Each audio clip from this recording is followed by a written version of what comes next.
উনি কিন্তু পরবর্তী যে বক্তব্যটা,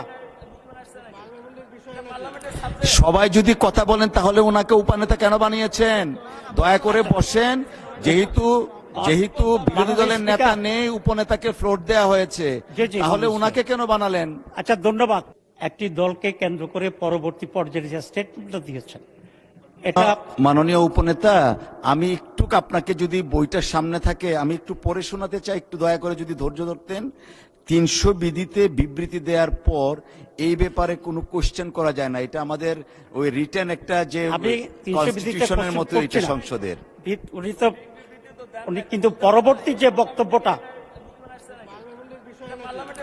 সবাই যদি কথা বলেন তাহলে ওনাকে উপনেতা কেন বানিয়েছেন? দয়া করে বসেন।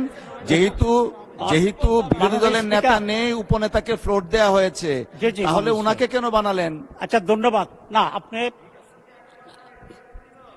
জি জি প্লিজ মাননীয় সদস্যবর্গ, অত্যন্ত নিন্দনীয়। জি মাননীয় উপনেতা আপনি বলুন। জি জি আজকে স্বরাষ্ট্রমন্ত্রী পরবর্তী পর্যায়ে যে সাবজেক্টটা বলেছে, আপনার এটা এলাও করা উচিত হয়নি না জেনে, 1 নম্বর কথা।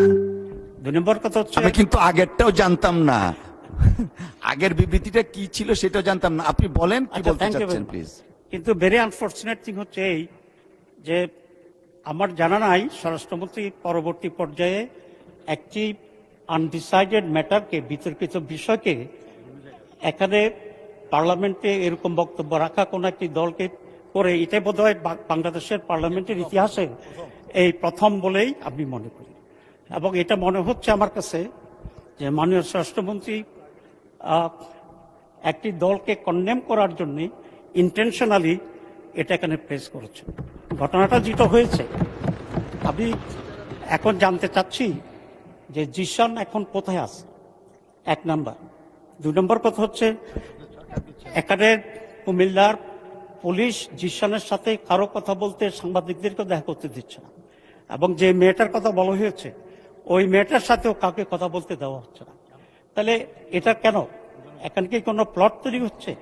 এটা আজকে স্বরাষ্ট্রমন্ত্রীর বক্তব্যটা মনে হচ্ছে যে ওনারা একটা প্লট তৈরি করার জন্যই পুলিশ এবং স্বরাষ্ট্রমন্ত্রী একই লাইনে আলোচনা করে এই কাজটি করেছে।